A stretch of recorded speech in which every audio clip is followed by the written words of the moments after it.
हे चहाचे मळे बघितल्यानंतर तुम्हाला नक्कीच मोनारची आठवण येईल, पण ज्या वेळेला तुम्ही वालपराईमध्ये फिराल त्यावेळेला मोनारला सुद्धा विसरून जाल। वालपराई म्हणजे निसर्गाचा एक अद्भुत चमत्कारच। तमिळनाडूचं रायडिंग पॅराडाईज म्हणून ओळखलं जाणारं आणि आपल्या हेअरपिन बेंड्ससाठी प्रसिद्ध असणारं वालपराई आणि वालपराईमध्ये दिसणारा निसर्ग आणि वन्यजीवन एकदम भन्नाट आहे।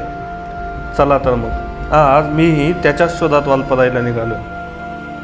वालपराईमध्ये असलेले पॉईंट्स, तिथलं वन्यजीवन, तसेच वालपराईमध्ये राहण्याची आणि खाण्याची ठिकाणं, या सर्वांसाठी हा व्हिडिओ संपूर्ण बघा।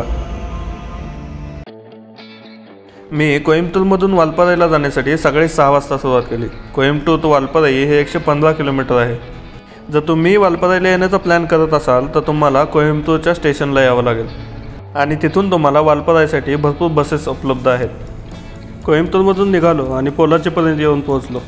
पोलाचीपासून तुम्हाला टॉप स्लीप, त्यानंतर अनमलाई आणि परम्बिकुलम हे तीनही टायगर रिझर्व एकदम जवळ आहेत। इथून पुढे 10 ते 12 किलोमीटरवर आपल्याला आलियार डॅम लागतो आणि इथला एक व्ह्यू पॉईंट म्हणजे एकदम भन्नाट आहे।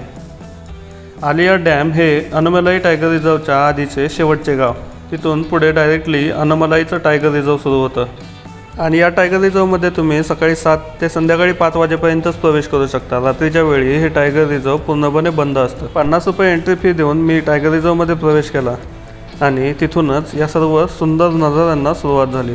या रस्त्याला शेवटपर्यंत हे आलियारचं डॅम आपल्यासोबत असतं। वालपराईचा हा रस्ता फेमस आहे तो इथल्या 40 हेअरपिन बेंड्समुळे। या हेअरपिन बेंड्सवरून गाडी चालवताना कौशल्य तर लागतं, पण इथून येणारी मजा ही एक वेगळीच आहे। त्यामुळेच तर याला रायडर्स पॅराडाईजसुद्धा म्हटलं जातं। आणि हो, तमिळनाडू फेमस आहे ते इथल्या हत्ती आणि इतर प्राण्यांच्या सायटिंगमुळेच। आणि रात्रीच्या वेळी त्यांचा वावर जास्त असल्याने या टायगर रिझर्वमध्ये रात्री फिरण्यासाठी बंदी आहे। आता जानेवारी महिना सुरू होता आणि त्या काळातही पाऊस असल्याने इथे धुके कायम होते आणि तमिळनाडूचा राज्य प्राणी असलेला म्हणजेच निलगिरी थार आपल्याला इथे या हेअरपिन बेंड्सवरच बघायला मिळतो। खरे तर याला बघण्यासाठी बाहेरच्या राज्यातून आणि देशातूनही बरेच पर्यटक इकडे आकर्षित होतात आणि तोही या हेअरपिन बेंड्सवर बघायला मिळणं म्हणजे खरं तर नशीबच। निलगिरी थारला बघून सुखावलो होतोच, तेवढ्यात निसर्गानेही भरभरून द्यायला सुरुवात केली। तिथला संपूर्ण परिसर आता धुक्याने भरला जात होता। निम्मा रस्ता क्रॉस केल्यानंतर आपल्याला आट्टाकट्टी हे फॉरेस्ट स्टेशन लागतं आणि तिथं थोडासा नाश्त्याचाही आनंद घेतला। तमिळनाडूमध्ये तुम्ही कुठेही गेलात तरी सकाळी नाश्त्याला डोसा, इडली आणि वडा कायम तयारच असतं। त्याचाच आनंद घेतला आणि पुन्हा पुढच्या रस्त्याला लागलो। तेवढ्यात रस्त्याला निलगिरी लंगूरही बघायला मिळाले। ही माकडाची जातसुद्धा आपल्याला महाराष्ट्रामध्ये बघायला भेटत नाही। या टायगर रिझर्वमध्ये प्रवेश केल्यानंतर तुम्हाला बरंच वाईल्डलाईफ बघायला मिळतं, फक्त आपलं त्या गोष्टींकडे लक्ष असायला हवं। अट्टाकट्टीच्या पुढेही आपल्याला कंटिन्यूअस धुकेच बघायला मिळते। तिथून थोडंसं पुढं आल्यानंतर सर्वप्रथम आपल्याला लागते ते म्हणजे वॉटरफॉल टी इस्टेट। इथून ते वालपराईपर्यंत जवळजवळ 30 किलोमीटरचा एरिया संपूर्ण टी इस्टेटनेच भरलेला दिसतो आणि सर्वात प्रथम आपल्याला लागते ती ही रोट्टीकढाई। वालपराईच्या आधीच रोट्टीकढाईमधून एक रस्ता बालाजी टेम्पलला जातो। गेल्या वेळी तरी मी हत्ती याच भागात पाहिला होता, त्यामुळे सर्वात पहिल्यांदा मी त्या भागात जाणार होतो। चहाच्या मळ्यांनी इथली डोंगर सजलेली दिसतात। रोट्टीकढाईपासून बालाजी टेम्पल हे जवळजवळ 6 किलोमीटर आहे आणि वालपराईमधील हेच आपलं पहिलं ट्रॅव्हल डेस्टिनेशन असणार आहे। आता बालाजी टेम्पलच्या रोडवर आहे आणि जवळजवळ 3 ते 4 किलोमीटर मी पुढं आलो असेल। 3-4 किलोमीटरमध्ये दोघा जणांना तर विचारलं, बाबा इथं यानी कुठं बघायला भेटेल? यानी म्हणजे एलिफंट। आणि त्यांनी तर सांगितलं की सकाळी इथंच रस्त्यावर होता तो। अजून थोडंसं पुढं जाऊया, थोडंसं शोधूया, त्यानंतर बालाजी टेम्पलला आपण जाईल आणि तिथून मग वालपराई। सो विल सी यानी सापडतोय का। तिथून आत्ता फक्त 2च मिनटं पुढं आलो आहे आणि आता हत्ती तर दिसलेलं नाही आहे, आणि एक मस्त गोष्ट दिसलेली आहे ती तुम्हाला मी दाखवतो।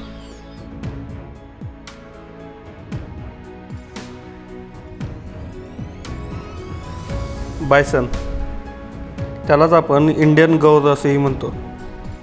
एखादा गवा बघायचा म्हटलं तर आपल्याला कोल्हापूर किंवा राधानगरी गाठावं लागतं आणि इथल्या चहाच्या मळ्यामध्ये हे सर्व इतकं इझिली दिसत होतं।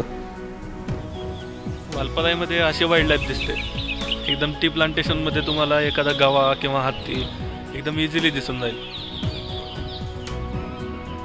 एकदम हिरवीगार असणारी ही टी इस्टेट, त्यातून वाहणारा वॉटरफॉल आणि त्यातच बसलेलं एक टुमदार चर्च. आणि पुढे मला गुजरातवरून आलेला सुजय भेटला. तोही माझ्यासारखाच इथे फिरण्यासाठी आला होता. मग काय, आम्ही दोघांनी मिळून बालाजी टेम्पलचा रस्ता पकडला.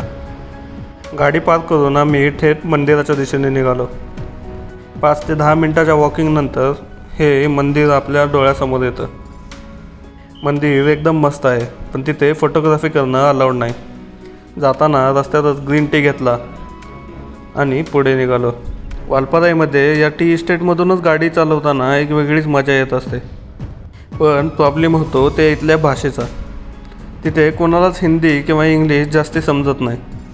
त्यासाठी तुम्हाला तमिळ यायला हवी आणि त्यामुळेच इथे बाहेरच्या लोकांचे प्रमाण खूप कमी आहे. इथल्या लोकांचा मेन रोजगार हा चहाच्या मळ्यांवरच चालतो. पण या जानेवारी महिन्याच्या पावसामुळे आम्हाला चांगलीच पंचायत झाली होती. जवळजवळ 1 तास तरी वेगवेगळ्या ठिकाणी थांबावं लागलं होतं.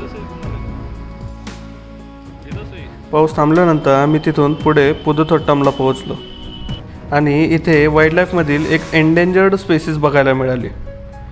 हो, ती म्हणजे लायन टेल मकॅक्स. खूपच दुर्मिळ असलेल्या या माकडाच्या जातीचे आता फक्त 200 ते 300 पेअर फक्त शिल्लक आहेत आणि NCF आता त्यांना वाचवण्यासाठी पूर्ण प्रयत्न करत आहे. आणि त्यानंतर आम्ही वालपराईमध्ये प्रवेश केला. वालपराई हे अनामलाई टायगर रिझर्वचा भाग असून ते तिथलं एक टुमदार हिल स्टेशन आहे. वालपराईच्या बसस्टँडजवळच असलेली श्री लक्ष्मी चेट्टीनाडू मेस एकदम मस्त आहे. तमिळनाडूमधील सर्व लोक दुपारच्या जेवणामध्ये फक्त भात आणि रस्सम हेच प्रेफर करतात. तिथे जेवणाचा आनंद घेतला आणि आम्ही डायरेक्टली आमच्या बुक केलेल्या रूमकडे निघालो. वालपराईमध्येच असलेल्या WWW ग्रँड या ठिकाणी आम्ही रूम बुक केली होती. इथे तुम्हाला वीकडेला 1 ते 2 हजारापर्यंत, तर वीकेंडला 3 ते 4 हजारापर्यंत रूम इझिली मिळून जातील. वालपराईमध्ये बरेच असे रिव्हर व्ह्यू आणि टी प्लांटेशनचा व्ह्यू असणारे रूम्स इझिली अवेलेबल असतात. आम्ही रूममध्ये सर्व सामान ठेवलं आणि पुन्हा एका पॉईंटच्या दिशेने निघालो. आम्ही आता वालपराईमध्ये रूममधून बाहेर पडलो आणि आता इथल्या एका नल्लमुडी व्ह्यू पॉईंटला निघालो. नल्लमुडी व्ह्यू पॉईंटकडे जाताना तुम्हाला टी प्लांटेशनचा आणि रिव्हरचा एकदम मस्त व्ह्यू बघायला मिळतो. आज खरं तर थोडंसं नशीबच खराब आहे. जिथं जाईल तिथं पुन्हा सारखं पाऊस पडतोय. 1-2 पण व्ह्यू पॉईंट झालेले नाहीत आता आणि एक पण हत्ती दिसलेलं नाही. हत्ती न दिसल्याची नाराजी तर मनामध्ये होतीच, पण इथं बायसनचं प्रमाणही तितकंच आहे आणि प्रत्येक टी प्लांटेशनमध्ये आम्हाला एक तरी बायसन दिसतच होता. त्या सर्वांचा आनंद घेत आम्ही या एंट्री पॉईंटजवळ पोहोचलो. इथे तिकीट काढून तुम्हाला जवळजवळ अर्धा किलोमीटर चालावे लागते आणि रस्त्यात अजून एक बायसन बघायला मिळाला. नुकताच पाऊस पडून गेला होता, त्यामुळे वरच्या साईडला ढगांची अगदी रांगच दिसत होती. आम्ही 5 मिनिटात त्या पॉईंटजवळ पोहोचलो आणि बघतो तर काय, निसर्ग असं काही दाखवत होता जे वर्णनाच्याही पलीकडे होतं.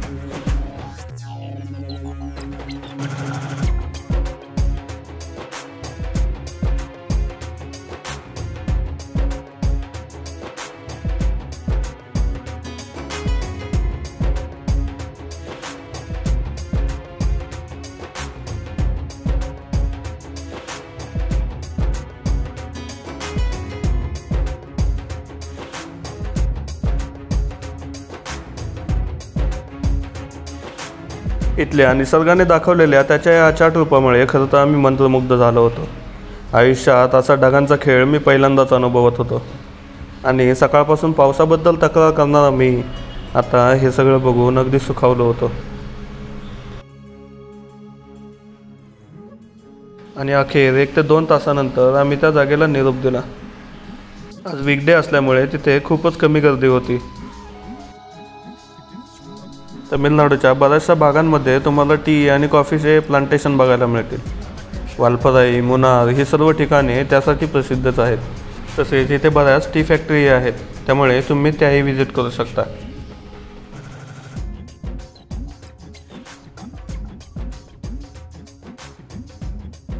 आम्ही आता त्या पॉईंटपासून पुन्हा वालपराईच्या दिशेने निघालो होतो आणि आता सूर्यास्त होत आला होता, त्यामुळे बराच अंधारी पडायला सुरुवात झाली होती. आणि त्याच अंधारामध्ये थोडीशी हालचाल जाणवली आणि बघतो तर काय, समोर एक 30 ते 40 गाव्यांचा पूर्ण कळपच होता. जबरदस्त. तिथून माघारी जाताना एक ठिकाणी डिनर केला. डिनरमध्ये मोस्टली तुम्हाला परोटा, चपाती किंवा मग डोसा याच गोष्टी खाव्या लागतील. रात्री उशिरा रूमवर पोहोचलो. सकाळी लवकर उठलो आणि 7 वाजता पुन्हा आमच्या राईडसाठी बाहेर पडलो. त्यावेळेचं वातावरण एकदम बघण्यासारखं होतं.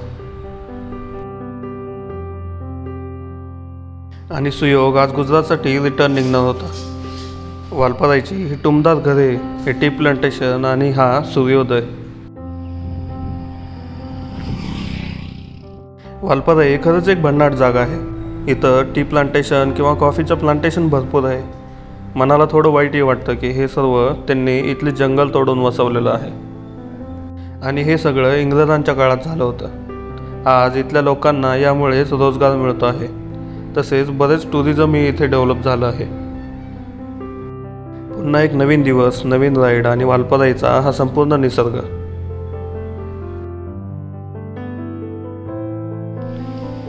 आणि आजचा सकाळचा पहिला बायसन दिसलेला आहे. आणि आज पुन्हा हत्तीच्या शोधात मी बाहेर पडलो होतो. अक्कामलाई, कारोमलाई या सर्व इस्टेटमध्ये शोधत होतो. आणि तेवढ्यात रस्त्याच्या बाजूला थोडीशी हालचाल जाणवली. आणि जवळजवळ 30पेक्षाही जास्ती गवे तिथे चलत होते. त्यातील 1-2 वरच्या बाजूलाही दिसत होते. वा, महाराष्ट्रात एवढे गवे बघणं म्हणजे खरं तर अशक्यच आहे. त्यासाठी आपल्याला राधानगरी किंवा ताडोबा भागात, पेंच भागात जावं लागेल. त्यांना माझी जाणीव नक्कीच झाली होती, पण त्यांनी त्या गोष्टीकडे दुर्लक्ष केलं. आणि या कळपात मला बरेच छोटी पिल्लंही दिसत होती. काही सब अडल्टची फायटिंगही सुरू होती. एकदम भरभक्कम शरीर, मोठमोठाली शिंग आणि पायात मोजे घातल्यासारखा असणारा व्हाईट पट्टा. ह्याला म्हणायचं सुख. जवळजवळ 30 गाव्यांचा कळप आहे आणि या चहाच्या मळामध्ये तो निवांतमध्ये चलतोय. एवढं बघायला मिळणं म्हणजे खरंच नशीब आहे, नशीब. त्या गव्यांच्या दर्शनाने मला आनंद तर नक्कीच झाला होता, पण अजूनही नजर शोधत होती ती हत्तीला. आणि वालपराईत बिना हत्ती बघता परतणं हे मला मान्य नव्हतं. तसाच अर्धा तास आणखी थोड्या ठिकाणी फिरलो आणि जवळजवळ 4 हत्तींचा कळप आता माझ्या समोर होता.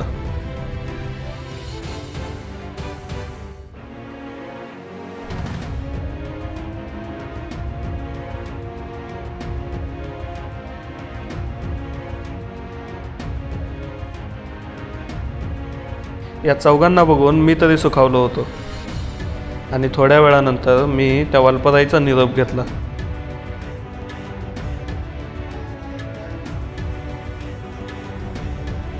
रस्त्याने जातानाही मला एक हॉर्नबिल बघायला मिळाला.